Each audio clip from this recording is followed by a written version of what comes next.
Good afternoon, everyone. How are you all? Good. Pretty good. Thank you all for coming. It's thrilling to see everyone on a cold afternoon in Cambridge. My name is Lesley Millar-Nicholson. I am the Executive Director of MIT's Technology Licensing Office, and I've been in this role for about 7.5 years. Previously, I was at the University of Illinois in Champaign-Urbana. My background is actually extremely nondescript. I'm neither a lawyer, nor a scientist, a researcher, or a business development guru. So how in the heaven's name did I come to be leading one of the world's top tech transfer offices? That, my friends, is a story for another day, so come back when we have that IAP session. But today, I hope you'll gain some insights, inspiration, and information from these next 40 minutes, where I'm talking at a very high level about tech transfer and its role in universities, improving the world and transforming lives. So, where to start? So this talk today is part of our IAP IP speaker and golden speaker series, and interestingly, at least 2 people in my life asked me if golden meant old. My response was that perhaps for me, but for everyone else, it was because of the accolades. But these talks have been curated very specifically to talk to people about tech transfer, the technical side of it, licensing, commercialization, IP law. We've had faculty, inventors, tech transfer professionals, patent experts, and people from venture capital talk. And those sessions got into the nitty-gritty and the technical details. So I ain't going to be talking about that, folks. So if that was what you wanted to do, you may depart now. I am truly going to be talking about the bigger context, how this all fits in to the world of universities. So I am going to kind of start at the top of what we talk. And so these are some examples, shall I say, of some of the sessions that we've had, and you will be able to access some of those. I believe we're going to have videos of those on our website at a later time. Actually, before I go on, I want to give a huge shout out because you are going to be going ooh and ah when you see some of the graphics on these slides, and they are not my slides. Well, they were my ideas, but I have to give a shout out to Robin Bunch and to Laura, who put together some of the beautiful graphics that are in these slides. Took a lot of time to transform my very clunky ideas into lovely colors, including purple and pink, which, as you can tell, are some of my favorite colors.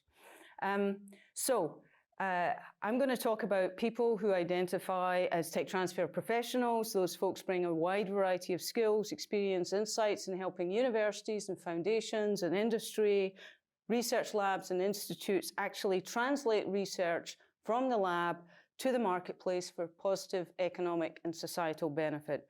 And perhaps one day some of you might actually want to join our ranks. So we manage the Tech Licensing Office IP arising out of research from both Lincoln Lab and MIT campus. And much of what I reference in terms of data today will be related to MIT campus unless I specify otherwise. So I'm going to set the stage, why we do tech transfer in the context of university. And I'm going to take a huge liberty here and use the words and a video clip from one of our faculty members who actually spoke 2 weeks ago at our Golden Speaker Series. So here is Vladimir Bulovich commenting on the role of tech transfer in universities. And let's hope the technology, i.e. me, works. Technology Licensing Office is remarkable.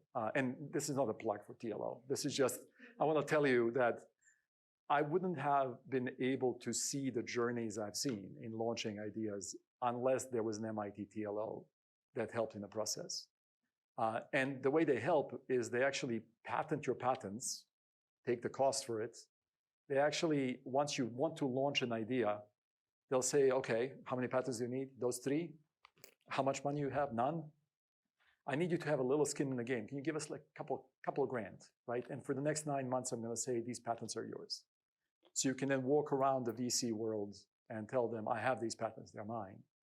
And once you do actually land the proper money, you'll pay TLO for whatever cost they had in actually prosecuting those patents, but the patents will truly be yours exclusively to use. They still belong to MIT, but they're yours to use. That is remarkable. That's kind of like what Star.Nano is trying to do. Can I make it on the cheap as you are trying to sell your vision to someone to invest in you? That's not typical. But I think MIT, and the other part that I also found stunning, I often get asked, in my position at MIT Nano, I get to see many companies and they're like, well, MIT is very difficult to deal with and probably very expensive to license from. And I'm like, no, actually, we are fairly straightforward. We have a very set of standards of how we license the patents. When it comes to cost, like, I'm going to make up a number, so please correct me, but like annually, TLO brings in $60 million so that next year they can pay $80 million to file the next round of patents. They're not in it to make money. They're in it to be able to perpetuate our ability to spread the best ideas around the world. As an institution, our business is to keep losing money on everything we do. I often say this to companies. I say, our profit on educating undergrads, I think it's like minus 87%. For every dollar we spend, we get like 13 cents from the tuition.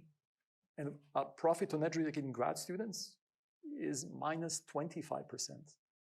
For every dollar we spend, 75% comes from the grant and 25 comes from the endowment or other sources we provide. We are a horrible business financially. Like when it comes, thank goodness we have an endowment to actually survive. But that's because our job is not to make money. Our job is to make impact. If we can make impact on the world by bringing amazing ideas to the world and training amazing students, we will get the next generation of amazing students to join MIT. That's what our business proposition is. That's what we hope for. So TLO is built exactly in that image. It's all about how do I build the next set of entrepreneurs to make impact on the world so we can then take that next step of making the world a better place and attracting the next generation of great innovators that will spend their time at MIT and make even more ideas than we can, again, lose money on so that we can make impact on the world. It's not like we're going broke. I mean, okay. so like, it is a wise decision, but it's rooted in the appreciation of what is our mission. Our mission is not to make money for MIT. Our mission is to maintain MIT at its highest excellence we have. And it's going to come through you as the next generation that will take and run the world, making the right choices, because we need. A technology licensing office is. I kind of cut him off in his prime there, but you get the message. So Vladimir references a virtuous cycle of innovation, the process of licensing technology and developing entrepreneurs in our ecosystem. And I'll reference the MIT ecosystem later, but for now, I'd like to dig into the sources of funding for all the research that goes on MIT campus, about 800 million annually total. US universities receive funding from many sources. Around 65% of MIT funding comes from the federal government, and that remainder, that 289 million, comes from other sources such as foundations, corporations, gifts, and other philanthropy. And most sponsors and funders want to see the impact of their research through translation into public use, and whether that is through commercialization or by other distribution means. That transfer typically occurs through a technology licensing office. So federal funded research is awarded through grants and contracts, which are competitive, and they have obligations that attach, and some specifically are related to intellectual property and how it's managed. The MIT TLO, like other tech transfer offices at research universities in the US, is responsible for ensuring that we deliver on behalf of MIT on those IP-related obligations. Our colleagues in research administration services manage awards for all of funding and certain other obligations that come with that, as well as MIT receiving funding from companies that I referenced and foundations. And the TLO also tries to ensure that we fulfill all of those obligations for those contracts. And our colleagues in OSATT Core work on negotiating those sponsored research agreements, and we work very closely with them on those. The IP requirements for corporate sponsors, for example, at a minimum require us to inform them when we get a new invention that has arisen out of the contract. And if they have interest in licensing it, then through the TLO, they would begin a discussion about getting a license. So for federal funding, The Bayh-Dole Act of 1980 determines some of our commercialization obligations and other related requirements, which mean that for every single invention arising, we have to protect the intellectual property, commercialize the inventions, submit progress reports, give preference to small business, require substantial US manufacture, and if we are lucky enough to make revenue, share that revenue with inventors. But let's not fool ourselves. I mean, we're an academic institution. MIT and other universities have many other obligations to fulfill. So let's set tech commercialization in context with those other things. Obviously, universities are places of learning, knowledge transfer, teaching, research is conducted, faculty consult with industry, governments and governments sharing their knowledge, corporations and other entities sponsor research, and technology and innovations arising from all of that are protected and licensed into startup companies and other companies who express interest. And those companies have to have the expertise and funding to further develop those ideas and attempt to make new products and services for use in the public. I'm going to pause for a second. That was a lot of stuff I threw at you. Anyone got any questions just generally about the context for tech transfer? And we will have a Q&A session at the end, but I'm going to go through a lot of stuff pretty quickly. Okay, take a breath, everyone. Actually, that's just for me. All right, so what is tech transfer? I've been talking about it now for, 10 minutes. At its most basic level, it is a process. And to show it linearly, what a terrible word to have to pronounce in front of 30 people. To show it in a straight line is sort of misleading. The input is an invention, an idea that has arisen out of research of some sort or funding of some sort, and the output is a license or some mechanism by which we transfer that technology, that idea, to a third party. And then we also have to ensure that said licensee, third party, is doing what they said they were going to do. So we have diligence associated with that. And we also manage through the cycle from invention and protection and the like, unlicensed technologies. So from the minute an invention is disclosed, if we don't license it, we are constantly seeking new licensees. So every year we're receiving between 600, this is just MIT, between 600 and 800 new inventions every year out of the research done at Lincoln Lab and on campus. And the technologies that we receive and that we license can be anything from patented matter, new devices, processes, novel materials. They could be copyright and software, open source code, tangible property, germlines, mouse models, new catalysts, reagents. And for some universities, it could be apples and corn and soy and wheat and new grape varieties. The fact of the matter is that universities deal with a lot of different sorts of intellectual property. But because of the nature of our business, which is teaching, research, and publication, we tend not to be dealing with trade secrets. Okay. So, aligning with MIT's mission, we in TLO have developed some categories that we described as impact categories. And we're using these to try and show and tell stories, quite frankly, about how we are helping to contribute to MIT's mission to help solve the world's problems. In health, sustainability, connectivity and security, climate, as well as trying to solve for future problems in uncharted frontiers and advanced materials. And we recently revamped our website, and we currently have on our website over 200 inventions from our portfolio that is much larger. And this is a breakdown at the moment of how those technologies drop into these buckets. Again, this is not everything that we manage, remembering that we get 600 to 800 inventions every year and have done so since about 1980. We have a huge portfolio, but you get a sense of the breadth of technology types that we are dealing with that are disclosed to our office. And as you can probably understand, different sorts of IP need different commercialization strategies. So for example, a piece of software that's 10,000 lines of code can be implemented or could be implemented fairly quickly or easily into existing products, services, or processes. That's very different from a device that's measuring glucose levels or a new therapeutic or a novel design for lower limb prosthetics. Some technologies need significant more development, testing, and even regulatory approval, and will be much harder to commercialize and take longer than others to get to market, if indeed they ever do. And our licensing team, using expertise and knowledge of science and business development, work hard to get the right party lined up to negotiate a license or an option to the technologies they receive for inventors. And that's no straightforward task.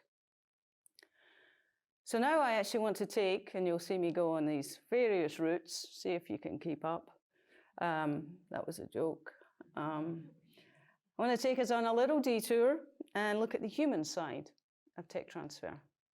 And I've implied with prior words that tech transfer is means that we are trying to ensure that we fulfill the obligations of contracts with sponsors and governments and others to ensure impact of that research and translate it into practical goods and services. And despite having said that, I'd like to dissuade you that we are just paper pushers, administrators in MIT parlance. Rather, the tech transfer and commercialization process is a journey of relationships. Typically in relationships, there is more than one person, unless you're a hermit, I guess. And the work we do is one requiring a community of people, from inventors and entrepreneurs and angel investors and VCs, startups, business and corporate partners, and many more. And our TLO staff, our licensing team, work closely with many of these partners. So I'd like to introduce you to some folks from the TLO, and I can see a number of them going, oh my God, she never said she was going to do that. But don't worry, I'm not doing it in person. You can do that afterwards, networking. I'm not going to put anybody from TLO on the spot today. But I am going to try and emphasize how personal this journey is, put names to faces insofar as this journey from research to invention to commercialization is use. It's important that we have people in our office who share the same passion in terms of understanding the motivations of the people we work with. People who are curious and who are motivated. We have people who have deep knowledge, are problem solvers, are passionate about technology and science, are good communicators, good at storytelling and relationship building, and ultimately driven to have impact in the world. So let me pause here and ask, you don't have to respond, what motivates you here and now to be in this room at this institution, whether as a staff member, a student, a researcher, a faculty member, or a visitor? Because that's the essence of the work we do, finding out the why and getting to the motivation of why people would like to see their technology developed. And understanding the motivations and sequence of creation of an invention and getting to the core of how a technology, an inventive idea arose, what plans an inventor might have for commercialization, are at the center of some of the first conversations that our team has when an invention comes in the door. So now let's think about the inventors, why people do research or become involved in science. In the inventive process itself, is it fame and fortune? Well, that might be disappointing for some folks when I show you some of my later slides. Or is it something more fundamental? And I'd like to share a few examples of researchers and faculty who have been involved in research and innovation and or who have started companies along the way. And to do that, have obviously engaged with an organization like, if not actually, the MIT TLO. So Stephen Bopart, I have known from my time at the University of Illinois in Champaign-Urbana. And from his personal experience as a cancer survivor, he had direct knowledge of many aspects of healthcare and treatment options for patients. He has an appreciation that engineering cannot fix everything, but that by combining the cultures of medicine and engineering, novel ideas can arise. And he recognized through his own experience the need for trust and strong communication between doctors and patients, and the value of information in those dialogues. Many of his inventions are in the imaging field, and the one that has had impact so far is a middle ear scope using optimal coherence tomography. The device can provide both the patient and the clinician with immediate images of the middle ear, helping share information about the diagnosis and potential treatment options. And for anyone who has had a child who's had repeated or gets repeated ear infections, knowing the distress and anxiety that that causes, but being able to see the actual problem in real time and discuss the possible solutions can help empower patients. Jana Dagdaviran is an associate professor at MIT Media Lab. She's a researcher and inventor of piezoelectric devices, soft, flexible structures that can integrate on the body and on fabric and in clothing for sensing, actuation, and energy harvesting and drug delivery. Inspired by the knowledge that her grandfather had died at 28, and very cognizant of her aunt's battle with cancer, along with her desire to do something for humanity, from an early age, Jana has been motivated to bring solutions to patients and help them gather more information about their health. She has developed many inventions, including most recently a conformable ultrasound breast patch for scanning and imaging for breast cancer detection. And lastly, but not least, Professor Hugh Herr from the MIT Media Lab and co-director of K. Lisa Yang Center for Bionics. He is a mechanical engineer, a biophysicist, an entrepreneur, an innovator, and a double amputee. He has created bionic limbs, novel prosthetics, exoskeletons, neural interfaces for prosthetics, and his understanding of the needs of these people, of people with amputations, came from his own experience following a climbing accident. So let's pause again for a second. We've covered how tech transfer can take different forms, including commercialization. We've briefly touched on the motivation to do research and to be involved in tech transfer. Now let's get to some data. This is where it gets fun. It's important to understand the life cycle and also set expectations. And not to dissuade you at all from entrepreneurship or innovation, but as mentioned, if you're in this for quick money, it ain't happening. So let's start with one of these cool slides. As I mentioned before, MIT and other universities receive research funding from a variety of sources. And commercialization, as you're about to see, is one of both attrition and value creation. We're going to look at this and look at the results from a survey of 150 to 200 universities between 1991 and 2022, over a 30-year period. These surveys are undertaken by the professional organization for tech transfer professionals called AUTM, AUTM. And reflecting on what I said about these multiple funding sources, we see at the beginning of the funnel, $1,461 billion plowed into universities to do research from a variety of sources, both corporate, federal, and other. Okay, so what came of that over those 30 years? 548,000 invention disclosure. Those are those new ideas. And if you look to the top right of the slide, you see that this is tech transfer slide saying from disclosure to evaluation and protection and marketing. That's the route that we're following here. So from those 548 invention disclosures, what came out of that?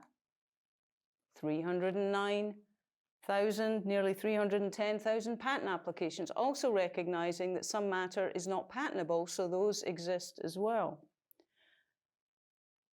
Of those, so we've got 548,000 invention disclosures, and I should actually mention the 2.6 million means that for every $2.6 million worth of research funding, one invention disclosure arose. From those, 548 invention disclosures, about 56% of them were filed on as patent applications by universities through this survey. And from that, we have the issuance of patents. And one of our other sessions in the IEP series talked about the patent process, and you can look on our website to see more about how that goes about. So we have 46% translated into actually issued patents. And from that, 167,000 licenses and options arose, also leading to over 17,000 new startup companies, and just as one example of products on the market, through university research, over 200 new drugs. So, of course, you're still going, yeah, but where's the money? Those are just the numbers. Oh, and I've got my cute little, all of the non-patentable inventions could also end up in the licenses and options as well. All right, so let's look at the money. So from the licenses and options, of which there are 167,000, 17,000 plus startup companies, 200 plus drugs.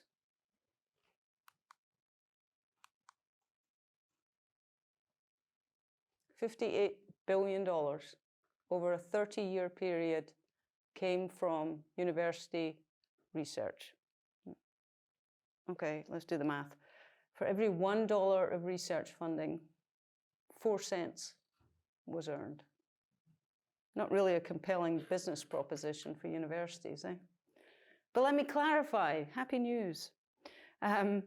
We only receive a percentage of the revenue actually created by the companies. So the companies themselves will be making a lot more money. And so, for example, if our piece of what they earn is a piece of equity or a small royalty, then obviously that number of the earned revenue is much higher. So if we just imagine that we receive a 2% royalty on every sale of every product, I mean, that would be glorious if we did. It's unlikely, but just for today, let's say we got 2%. So that means that the licensees who licensed all of that intellectual property from universities earned $2,900 billion from technology arising from universities, which, if you refer back to the $1,461 billion of research funding, means a 2x return on that. And that's the catalytic impact of university tech transfer. Not necessarily how much we get in, but what we are creating in terms of businesses and schools and taxes and jobs and buildings built and infrastructure that comes out because of new opportunities through technologies, products, and services on the market. Also, I should mention, and this will come up in our following slides, is that for the $1,461 billion of research funding that is put into the original pipeline, afterwards, after the patent is issued, after the license is signed, and the company starts, other parties contribute significantly more money to get the products to market, to develop them. And I haven't even contemplated how much that might be, but you can imagine the cost of getting a product to market that is derived on basic research from a university. So it is a cycle of innovation indeed. So we don't get that much money in, and here's some more sad news. I will try and cheer you up at the end of this by offering you cookies and things. But again, from the Brookings Institute, or using data similar to the AUTM data, the University Technology Managers data, is that as a portion of total research funding, the amount actually coming into universities is insignificant. It's between 3.5% and 4% of any annual revenue that you'll see derived here. And then the other sad news is that offices like the TLO rarely cover their costs. 14% of US tech transfer offices cover their operating costs. So this is, I'll say, a labor of love with intentionality. We're driven by the needs of the contracts, of the government and the like, but often what we're looking at is how we can have impact, not how we can make oodles of money for either individuals or the university, though some do. Okay. In other news, why is it so hard to commercialize technology from university-based research, or is it just a function of new inventions? A commonly known phrase in entrepreneurship and innovation is the valley of death, typified by some sort of graphic showing a deep pit that technologies and their accompanying entrepreneurs have to overcome to demonstrate viability of, in the marketplace of their product or company or the like. And there are many different versions of this valley, and I've made a slight adaptation to one that came out of an Engineering Research Centre paper. It shows the path, and it can be a series of valleys from the time that a discovery is made to a technology be demonstrated, to a startup being formed, to venture capital getting involved, and ultimately industry getting involved. That looks pretty smooth, but it can be unpredictable, and it is costly, and it can be multiple cycles of this valley of death. And it's not just unpredictability and cost, you've got to also think about time. It takes a long time. This is not you can get your return on investment tomorrow, people. So from the invention to disclosure to an issued patent might take 2 to 3 years. Establishing a business, a further 2 to 3 years, and getting funding can take the same. And as I've mentioned earlier, different technologies have different needs. Therefore, they have different pathways, and they will have different valleys. And they might look different, they might look deeper, they might look longer. And as you can see here from this one, from the Parkinson's Action Network, this one includes regulatory approval. I'm sure there's a lot more to it. That looks pretty linear to me, but in this one from the Maryland Energy Innovation Accelerator shows a particularly bumpy ride for hard tech, and an even bumpier ride for climate tech, based on the work of Hara Wang and Cyril Lee of the Rocky Mountain Institute. And while we're talking about time, for universities as patent owners, we have data showing that many of the novel discoveries disclosed to the Tech Transfer Office, if by year 5 or 6, the disclosure, the new idea, the invention is not licensed, the likelihood of licensing diminishes substantially down to near zero. This is data from our office for a period from 2002 to 2024, so 22, 23 years, remembering that we get in the order of 600 to 800 new inventions a year, so the data set is fairly large, but this is only of technologies actually licensed, and we have about 40% of our patents licensed, but 89% of those things that have been licensed to date were licensed in the first 5 years. 8% in a period of 5 to 10 years after disclosure, and only 2% after 10 years. So let's talk about a timeline for commercialization and revenue generation, with those little valleys of death burned in your brain. From our other TLO talks on tech transfer, you may have heard about the life of a patent being 20 years from filing. So if we have a disclosure, we file timely, we get a patent issued, within 3 years of disclosure, we've got 17 years left, whoopie-doo. But it seems that, you know, we've just got 2 or 3 years more before we really need to license it, otherwise the chances of licensing it diminish significantly. But it can be dependent on the market, if indeed there is a market. And the example that I'm going to show you is one from a market that was yet to develop. So of those technologies that we licensed, how well do they fare in terms of revenue generation, either for the inventors or the university or whoever's involved? So this example is a commercialization of some of the technologies that went into high-definition television. Professor Jay Lim contributed to the digital TV standard, now common for all HD TV formats. And in particular, he developed technologies or techniques for coding digital television programming. His expertise in digital signal processing was revolutionary and was a key part of the development of the high-definition TV industry. And I'm pretty sure that some of you sitting here are like, there was a day that there wasn't digital TV available? 1989, I'm not even going to ask for some of your birthdays. But while, unlike some technologies, many technologies get licensed exclusively, the technologies developed by Professor Lim were most useful if adopted by multiple parties. And therefore, the TLO, and in particular Jack Turner, who was a licensing officer at the time, licensed to multiple established parties. So let's look at the life cycle of these inventions and the revenue flow. That purple line is the revenue flow. First disclosed in 1989, first patent filed a year later, first patent issued 4 years from filing. Last patent of the portfolio was filed in 1995.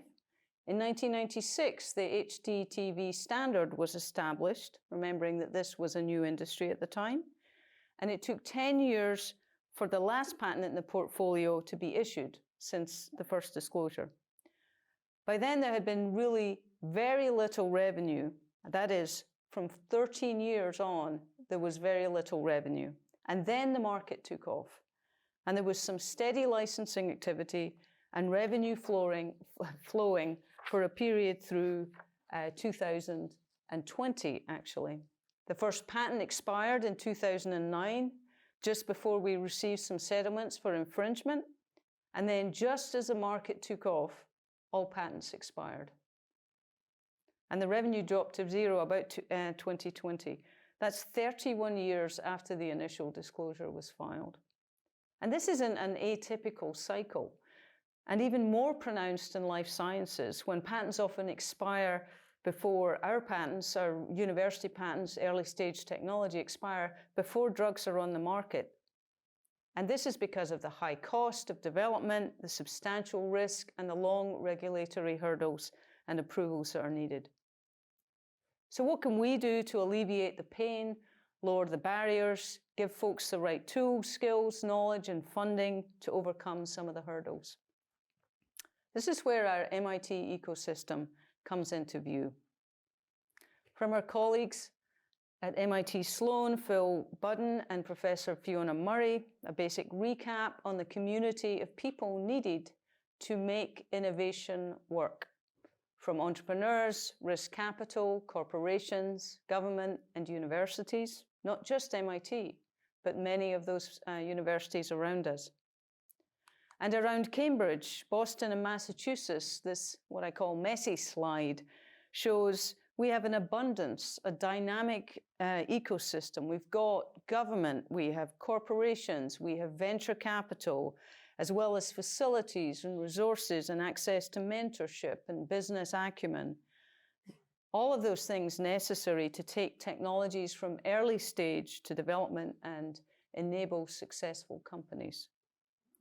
And additionally, for the initial journey from lab to market, there are many resources that come together within the MIT ecosystem that some of you may be familiar with, such as Martin Trust Center and Sandbox in the Northeast I-Corps program, Deshpande, Venture Mentoring Service, and many others that are particularly focused on people who are commercializing MIT-owned IP. And this is where I'm going to slightly differentiate the difference between what we do for the community in TLO is related to MIT-owned IP. But let's not forget, the majority of people are working on their own ideas that are not owned and not created through research that's funded. But it's the ideas they get in their dorm and talking with friends. And so there is an entire other ecosystem available to students that they can take advantage of. And in addition to that, we have our friends, Martin Trust, and in particular, I've stolen this from Bill Allett, showing a particular student journey and the mechanisms and the ways in which they can engage with each other, share knowledge, experiential learning to get some of the very basic skills needed to have impact. And if you think of this slide in relation to that valley of death. The valley of death comes after escape velocity. This is just your beginning journey to gain the skills and knowledge in order to be able to do that and hopefully understand some of the things that you're about to encounter. So as we end the journey through tech transfer that I've been talking about, I'd like to highlight some of the companies and products that have arisen out of university research. Some of them from MIT, others from many of the other universities around the country. And they will have made their way through this tech transfer process that I've just outlined to you. Some journeys might have been simple and others more difficult. So life-saving, life-prolonging, life-improving medicines, research tools, notice the mouse down the bottom, new technologies that have transformed our day-to-day, blue LEDs, DVDs, OLEDs, VCSELs, Blu-ray, batteries, VR, risk analysis, and IT security tools. Too numerous to mention, but every single one of these product services companies touched or came from university research. And the subset that is MIT related, all of these companies created through or licensed from, based on research undertaken at MIT, a not insignificant list. This is tech transfer. So MIT attempts through its work to contribute to MIT's overall mission to have impact in the world. And we hope we do that. We hope we do that with grace and with partnerships and with understanding. We're hoping to convert early stage research into solutions that benefit society, to provide as necessary solutions to the US government, to support the local economy through job creation, through the startups we license to support entrepreneurship and training of future business leaders, students, and others, to encourage industry collaborations, to enhance the experience that you all have here through the work that we do, and ultimately, from when money is created, to share that revenue amongst the DLCs, the departments, labs, and centers, and the inventors. So I'm going to end here and say thank you. We appreciate you attending. We do have some snacks outside, but before we go there, I'm happy to take any questions.